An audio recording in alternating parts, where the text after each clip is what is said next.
Ya son las 10 de la mañana con 31 minutos, estamos de regreso con ustedes, vamos a ir con una conversación que ya la habíamos estado adelantando. Mañana la Universidad de Santiago será epicentro del debate sobre el impacto de las tecnologías digitales en la política contemporánea, bajo el título de Imaginarios políticos y conexiones algorítmicas, desafíos presentes y futuros. Son las cuartas jornadas de comunicación pública que van a estar reuniendo a expertos y expertas nacionales e internacionales para reflexionar sobre cómo las redes sociales, la inteligencia artificial, los algoritmos están transformando los imaginarios y también nuestras prácticas políticas. Es parte de lo que vamos a conversar el día de hoy con quienes nos acompañan en esta oportunidad. Jimena Orchard, ella es directora del Centro de Estudios de la Comunicación Pública, SECOMP USACH. La saludamos. ¿Cómo está, profesora? Muy buen día. Hola, buenos días. Muchas gracias por invitarnos. Gracias por estar acá con nosotros y también a Paolo Yerbaudo. Él es investigador de la Universidad Complutense de Madrid y experto en tecnologías de comunicación y organización política. También, profesor, gracias por estar acá con nosotros en la Radio USACH.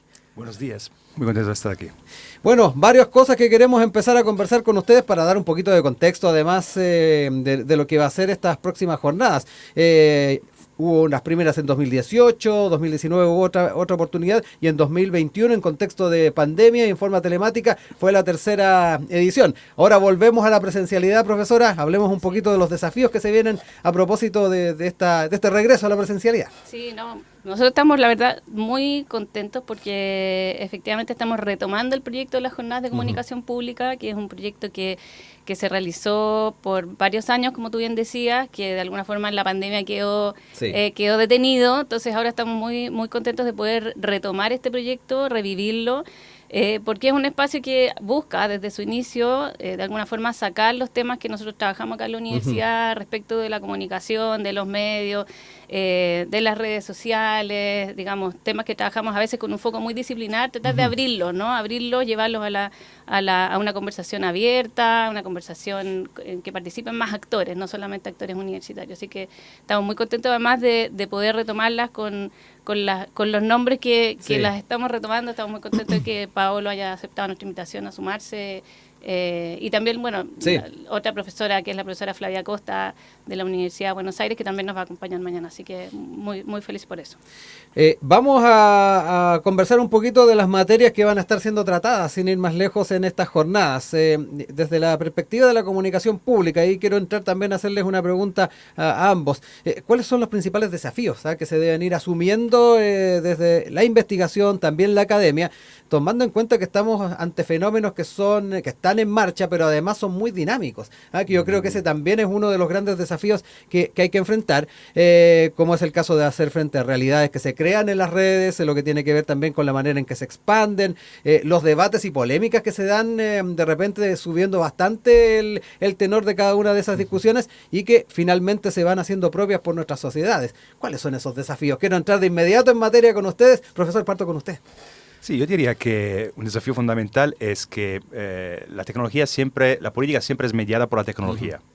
En el pasado, decimos, en la antigüedad era mediada por tecnologías muy simples, como escribir en los muros o hasta el discurso es una tecnología de un punto de vista. En la modernidad pasada era mediada por la prensa, ¿no? Ahora no solo la información, no solo el periodismo es mediado, es tecnologizado, pero hasta las discusiones, hasta los debates, ¿no?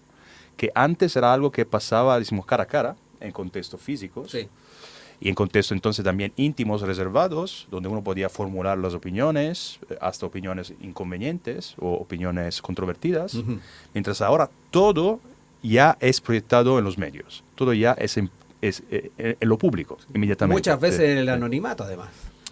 Claro, en el anonimato, pero también en un espacio que es privatizado. Claramente, además, las plataformas de discusión son privatizadas y además es filtrado por todas unas tecnologías, en buena parte invisibles, algoritmos, aplicaciones de inteligencia artificial, llamado algoritmos de clasificación o de recomendación, que entonces significa que hasta lo que discutimos, que parece lo más espontáneo y más auténtico, en realidad ya es mediado por algoritmos que estructuran la conversación que tenemos con otras personas. Profesora, también su apreciación respecto a estos desafíos. Ahí el profesor nos daba algunos apuntes.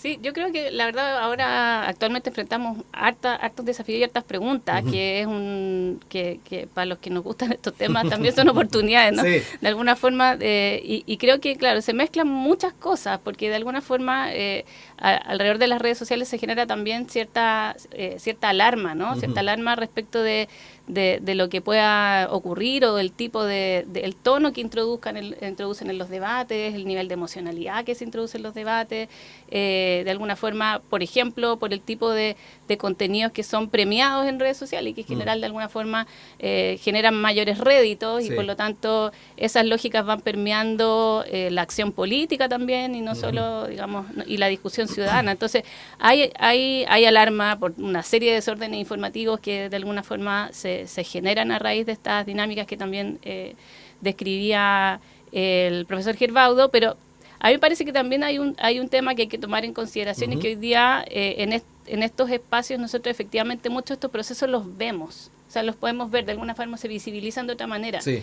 Y eso es también interesante, es también una oportunidad de ver cómo se va generando la opinión pública en estos contextos contemporáneos.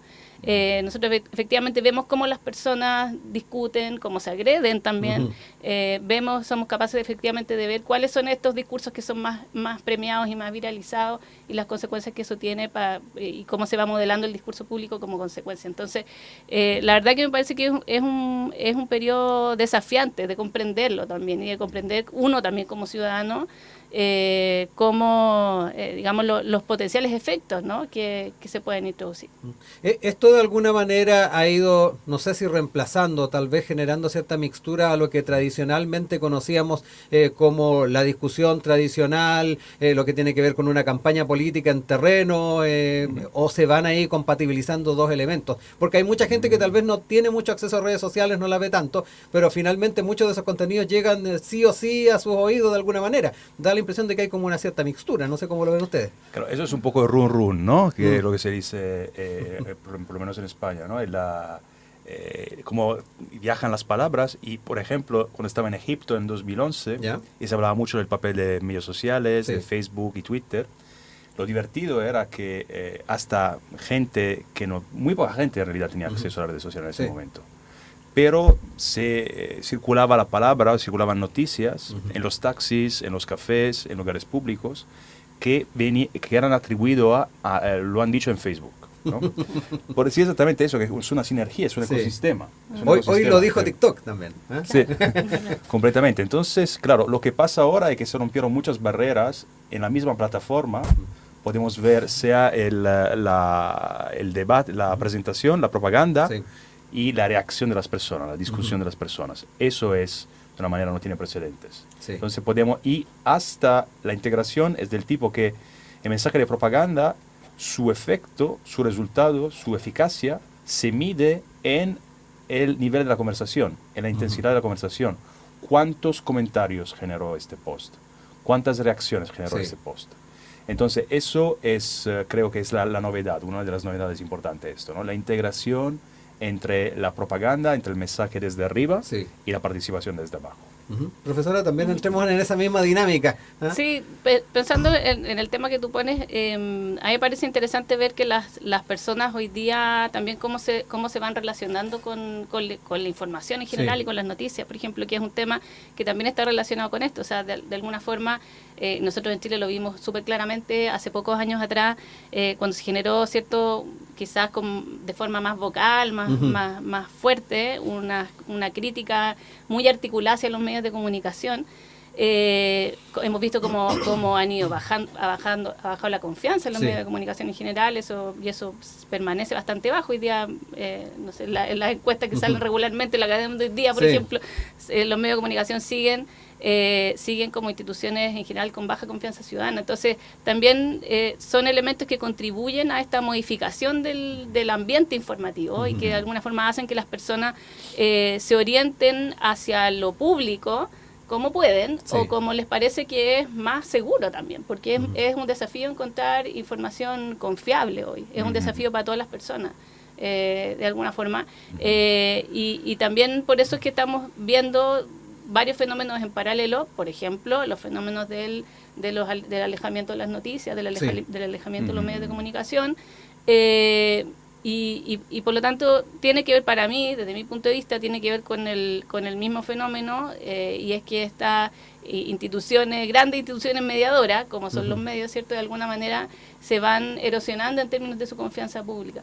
Y eso obviamente que presenta desafíos. En el fondo, ¿cómo fijamos los puntos en común, ¿cierto? ¿Cómo nos ponemos de acuerdo en los hechos que son hechos? ¿Cómo nos ponemos de acuerdo en ciertos mínimos comunes como sociedad?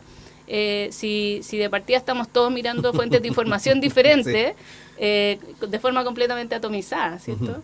Y algunas de ellas que no necesariamente son fuentes de información particularmente confiables. Claro, fidedignas. Quiero hablar un poquito de las formas en las cuales enfrentamos estos desafíos desde una perspectiva, no sé si estatal o social. Esto desde una perspectiva de si lo normativo es una buena arista para avanzar. Me quiero quedar un poquito con lo que se trabajó acá en nuestro país en torno a la Comisión contra la Desinformación. Ahí surgieron varias propuestas y líneas de acción. Temas como gobernanza de plataformas de redes sociales, código de buenas prácticas, regulación de publicidad en ley orgánica constitucional sobre elecciones, alfabetización mediática, en fin, varios puntos que surgieron al alero de esta comisión y que vienen a ser tal vez elementos importantes a tomar en cuenta a la hora de, desde lo normativo, incluso administrativo, tratar de hacer frente a lo que son efectivamente las situaciones vinculadas a estas redes. Profesor, ¿cómo ve también ese aspecto, la manera normativa de poder ir aportando a enfrentar esos desafíos? Eso me parece muy importante, es la cuestión al final de la soberanía digital, que es el control del Estado y de la sociedad sobre las plataformas. Acabo de escribir un manifiesto sobre la soberanía digital con unas compañeras y compañeros de la Universidad de Londres y otras universidades, y que exactamente sobre eso, y de hecho Chile es uno de los puntos de referencia junto con Brasil y lo que hizo con Twitter, que es decir, ahora empieza una respuesta de la sociedad frente a una situación extrema donde en el mundo hay plataformas monopolistas que eran más bien hasta ahora sin regulación de algún tipo. Y también hay un discurso de la llamada libertad total, que es lo de Elon Musk, por ejemplo, que en realidad es falso porque después Elon Musk censura todo lo que no le gusta, que pero también es un discurso muy peligroso porque siempre la libertad de expresión es regulada, siempre es bajo unas normas y dentro de un contexto social. Sí. Entonces ha llegado el momento para las sociedades de regular eso, pero claro que una cuestión es regular, otra cosa es controlar. Que es decir, si tú no tienes ninguna propiedad de esas plataformas, ninguna influencia, ningún control, porque no tienes ninguna alternativa, porque todas esas plataformas son plataformas, en este caso de California en particular, en realidad, y Europa lo demuestra, el tentativo de regulación no digo no puede hacer nada, puede hacer unas cosas, puede cambiar el enchufe de las computadoras, pero no puede ir mucho más allá, ¿no? Para llegar más allá, no se trata de abandonar completamente, creo, el mercado libre o tal, pero también de crear plataformas públicas, de crear alternativas, donde, por ejemplo, la gente pueda escapar si la oferta privada se demuestra, como se está demostrando ahora en unos casos, no respetable, ¿no? Al final, que no respeta los deseos de las personas. Ahora las personas se quedan de una manera en la trampa, se quedan como una trampa de esta plataforma, funciona como una trampa. Sí. La ley de monopolio la transforma en una trampa, lo que hay que crear es alternativas con oferta pública también de plataformas. Profesora, también entremos en también lo que se ha tratado de avanzar con esta comisión. Tuvimos harto tiempo conversando respecto a aquello, pero las proyecciones de ese debate y de esa conversación siguen estando presentes, hoy más que nunca. Sí, yo creo que como señalaban ahora hay muchos desafíos, y yo creo que uno de los problemas que en general en este ámbito se van generando nuevos desafíos o nuevas problemáticas más rápido, muchísimo más rápido de lo que en general somos capaces de procesar, de reaccionar, de debatir y menos aún de convertir en una regulación.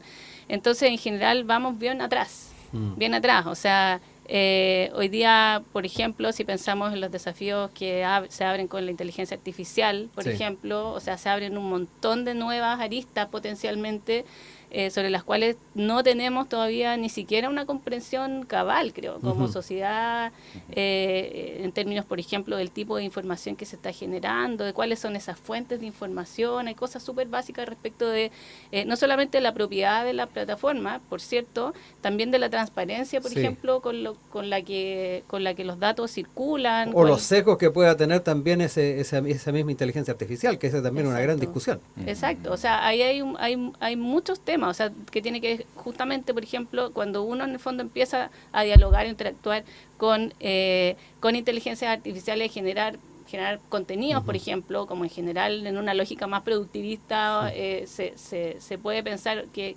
está bien, y está bien, en parte tenemos que usarla a nuestro favor, ¿no?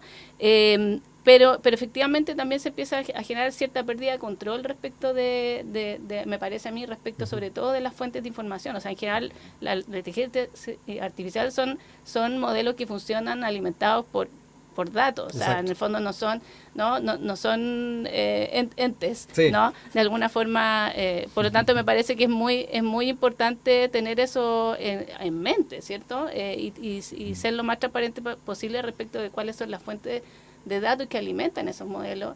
Y eso para mí también tiene que ver con lo que tú mencionabas de la alfabetización, ¿no? Que ahí también hay un tremendo desafío que tenemos, yo creo, en todos los niveles educacionales, o de forma amplia. O sea, creo que no solamente un tema de los niños, de los adolescentes, como muchas veces se plantea, que creo que ahí es una cosa medio injusta para los niños y los adolescentes, como que se les pone, ¿no?, a ellos como el peso de no tener la capacidad de procesar la información de redes, ¿cierto?, de hacer un uso responsable de inteligencia artificial, pero yo creo que esa es una discusión que los excede completamente. O sea, es muchísimo más amplia y en la que tenemos que participar todas las personas. Claro, con estos nativos digitales además, ¿sabes? Que eso de repente se nos olvida, que ellos han crecido con esta tecnología dinámica permanente. Hablábamos de alfabetización, y ahí quiero también hablar un poquito de algo que conversábamos hace algunos meses atrás con la ministra Camila Vallejo aquí en este mismo estudio. Estábamos hablando sobre desinformación y observábamos el rol de las mismas personas para permitir que se expanden redes, un tema más allá de lo que puedan hacer los bots, por ejemplo. De ahí dice lo clave de la alfabetización para lidiar con esos algoritmos que muchas veces refuerzan estas estructuras nuestras, ideas y creencias que finalmente se empiezan a multiplicar en las redes. ¿Cómo ve también ese tema de la alfabetización, profesor? Yo creo que es muy importante, exactamente porque estamos frente a estos fenómenos que son nuevos y frente a los cuales hasta ahora la gente no ha tenido una preparación, un conocimiento de las prácticas, de las medidas. No hay como un cuadro moral, decimos, de aceptado. No solo legislación, pues es una cosa diferente, como qué es el comportamiento aceptable, qué es el comportamiento aconsejable, cuántas horas tuvieras que pasar en las redes sociales, cómo te tienes que comportar con las otras personas. Eso es algo que no se puede legislar completamente. Claro, se puede legislar contra lo más extremo, pero lo más extremo es un 10% del comportamiento, ¿no? Después hay un 90% que es lo de todos los días, que también tiene mucha importancia. Y siempre lo que hace la sociedad frente a todos los nuevos fenómenos y las nuevas tecnologías es crear entendimientos comunes, reglas comunes para cómo organizar la realidad. Yo creo que un poco es lo que está pasando ahora, y parte de eso es exactamente eso, es pedagogía. Es un esfuerzo de explicar a las personas, ¿no?, cuáles son los retos, cuáles son los desafíos, cuáles son los riesgos, y tratar de crear un cuadro, decimos, moral, comportamental, compartido, para que la persona se pueda orientar, ¿no?, en este nuevo mundo. Exacto, y ahí entran los currículum escolares, entran también las mallas curriculares también de las diferentes instancias de educación en los distintos países. Todo un desafío el poder incorporarlos además.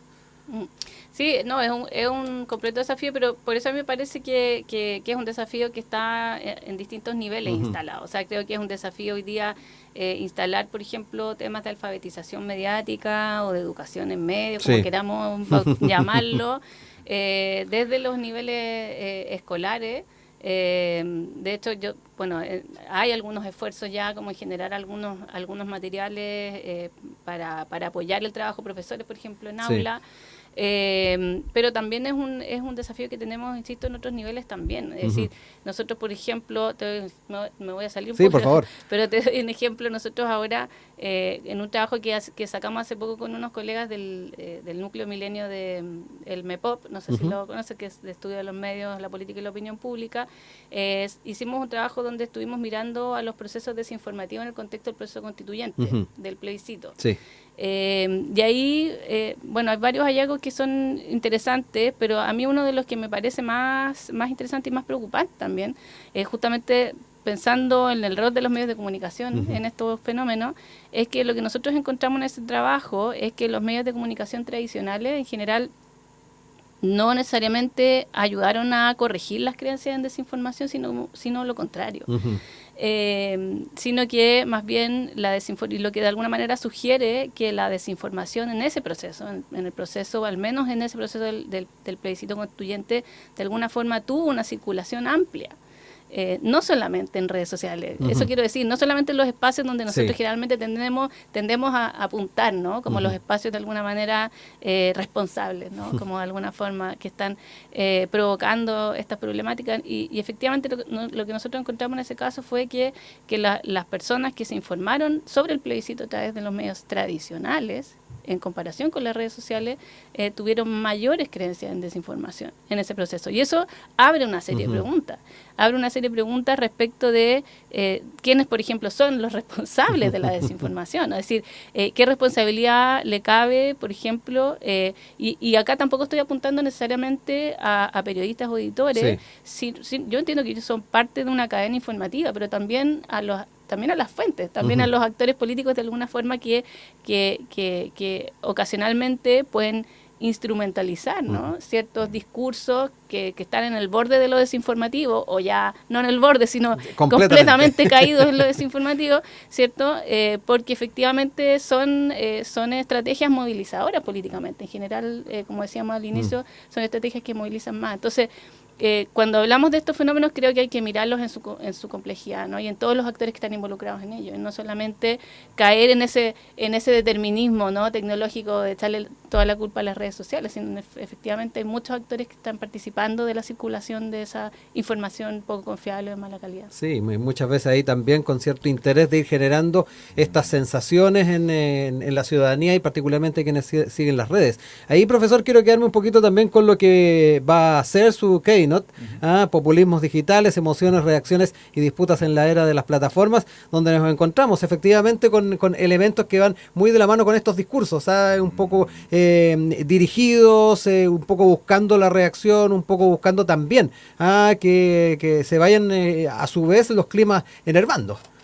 Sí, completamente. Mi tesis, mañana voy a hacer un spoiler, es que estamos pasando de la opinión pública al sentimiento público. Sentimiento, no sentiment, se utiliza mucho en la jerga de las redes sociales, se habla de sentiment, de vibe, de reactions, ¿no? Todas las reacciones de social media, el corazón, jajaja, wow. Los medios sociales son una máquina de captura de reacciones. Son una máquina de captura del estado emotivo y afectivo de las personas. Y eso es una información muy importante para las plataformas y para las compañías que hacen publicidad. Entonces tiene una motivación comercial, pero también tiene una motivación política. Ahora, siempre la política ha sido emocional, ¿no? Hegel, el filósofo alemán, decía que nada en el mundo, en la historia, pasó sin pasiones. Exacto. ¿No? Pero había esa ficción, decimos más bien liberal, del ciudadano racional, que se ponía ahí a pensar atentamente, calculando cuál era la política mejor y el político mejor, ¿no? Ahora, ese aspecto emocional de la política es más evidente, más claro, ¿no? Y diferentes líderes tratan amplificar y contagiar emociones, ¿no? La gente ya está enfadada, más bien transforma esa emoción en rabia, ¿no? Política. O también desde el punto de vista progresista, la gente está preocupada, puede transformarlo en solidaridad, puede transformarlo en compasión, puede transformarlo en determinación, ¿no? Entonces, muchas de estas campañas se vuelven una enorme maquinaria de acumulación, amplificación y transformación y movilización de las emociones. Y ahora lo podemos ver un poco en directo, podemos medir, ¿no?, la subida y la bajada de emociones y podemos ver, ¿no?, cómo esos procesos se van desarrollando.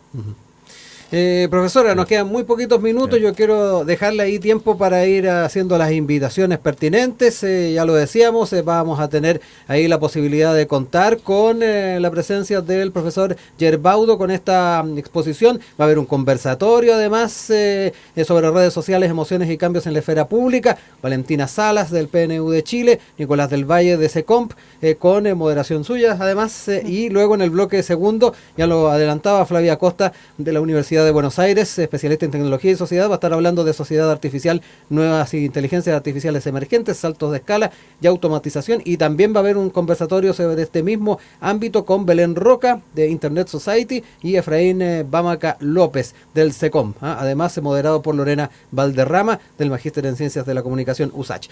¿Cómo pueden ahí llegar para también dar toda esa información? Bueno, ojalá que alguien que ahora nos esté escuchando pudiese interesarse en participar de esta conversación. Como decíamos recién, nos parece que esta es una conversación que debe ser una conversación amplia, en la que están llamados a participar no solamente el mundo académico, sino también el mundo político, el mundo ciudadano, el mundo activista, las organizaciones de la sociedad civil. Por lo tanto, es una invitación abierta. Esta actividad es mañana toda la mañana, partimos a las 9 en punto, un poquito antes empieza de hecho el registro, y vamos a estar en el auditorio de Eduardo Morales Santos, que es un auditorio que está a la salida del metro Estación Central, básicamente. Al lado, un poquito hacia atrás del planetario. Exacto, atrásito del planetario, eso es un punto de referencia fácil. Y ahí vamos a estar. Lo que sí es importante es ojalá que se registren con anticipación. Si ustedes entran si ustedes buscan SECOMP USACH, van a llegar a un formulario de registro donde pueden ahí anotarse y son completamente bienvenidas y bienvenidos a sumarse. Perfecto, yo quiero agradecerles a Jimena Orchard, directora del Centro de Estudios de la Comunicación Pública, SECOM USACH, que estuvo acá con nosotros, y también al profesor Paolo Gerbaudo, investigador de la Universidad Complutense de Madrid y experto en tecnologías de comunicación y organización política, que va a estar además haciendo su keynote el día de mañana. Que estén muy bien, mucho éxito. Muchas gracias.